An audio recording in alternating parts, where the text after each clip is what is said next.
మెదక్ జిల్లా మండల కేంద్రమైన కౌడిపల్లిలోని గిరిజన సంక్షేమ బాలుర ఆశ్రమ పాఠశాలను శుక్రవారం మెదక్ జిల్లా కలెక్టర్ రాహుల్ రాజ్ తనిఖీ చేశారు. వసతి గృహంలోని వంటశాలను, సామగ్రిని, భోజనాన్ని పరిశీలించారు. అనంతరం కలెక్టర్ మీడియాతో మాట్లాడుతూ ప్రభుత్వ ఆదేశాల మేరకు భారీగా కురుస్తున్న వర్షాల నేపథ్యంలో జిల్లాలోని అన్ని వసతి గృహాలను సంబంధిత శాఖల అధికారులతో పరిశీలించి తగు చర్యలు తీసుకోవాలని ఆదేశించినట్లు చెప్పారు. అలాగే వసతి గృహాల్లో శిథిలావస్థలో ఉన్న భవనాలను కూల్చే విధంగా, మరమ్మతులకు ఉన్న వాటికి మరమ్మతులు చేసే విధంగా అదనపు భవనాలు అవసరమైతే ప్రభుత్వానికి నివేదిక అందిస్తామన్నారు.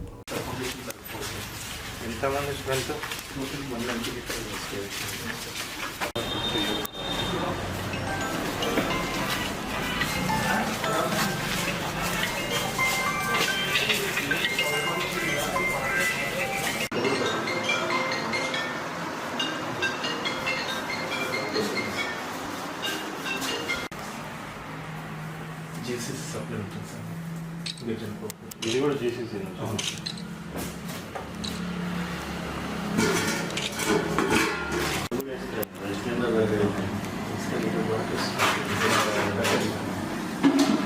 ఎన్ని రోజులు ఈరోజు ఇది రైసా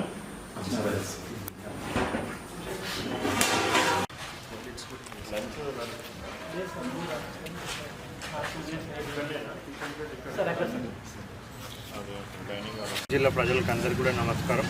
మరి తెలంగాణ రాష్ట్ర ప్రభుత్వ ఆదేశానుసారం నిన్నటి నుంచి మనకి భారీ నుంచి అతి భారీ వర్షాలు పడుతూ ఉన్నాయి.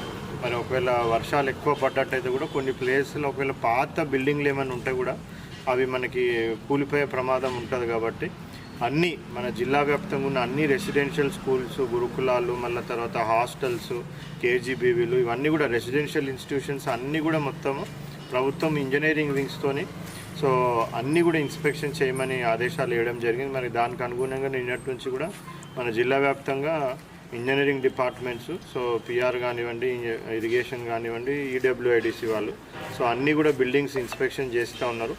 ఎక్కడనైనా మనకి పడిపోయేటటువంటి బిల్డింగ్స్ ఏమైనా ఉంటే సో వాటిని డెమాలిషన్కి రెడీగా ఉన్న బిల్డింగ్స్ని వాటిని ఢిల్లీలో ఆల్రెడీ పాత బిల్డింగ్ ఒకటి ఉంది, బట్ అది ప్రస్తుతానికైతే వాళ్ళు యూజ్ చేస్తలేరు.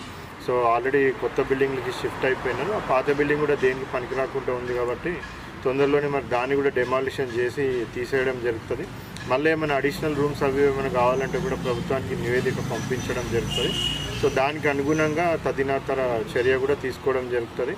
అదేవిధంగా మనకి మెన్యూ మీద సో ఈ వర్షాకాలం కాబట్టి వేడివేడి భోజనం అందరు కూడా పెట్టాల్సిన అవసరం ఉంది. మరి ఇప్పుడు ఇక్కడ భోజనం పరిశీలిస్తే కూడా మంచిగా మెన్యూ ప్రకారంగా వేడివేడి అన్నము, కూరలు అన్నీ కూడా ఆల్రెడీ తయారు చేయడం జరిగింది. సో ఇదే విధంగా అన్ని రెసిడెన్షియల్ ఇన్స్టిట్యూషన్స్లో కూడా మెన్యూ ప్రకారంగా భోజనము పెట్టడం జరుగుతూ ఉంది. మరి దాన్ని కూడా మండల్ స్పెషల్ ఆఫీసర్స్ ర్యాండమ్గా సర్ప్రైజ్ విజిట్స్ చేసి కూడా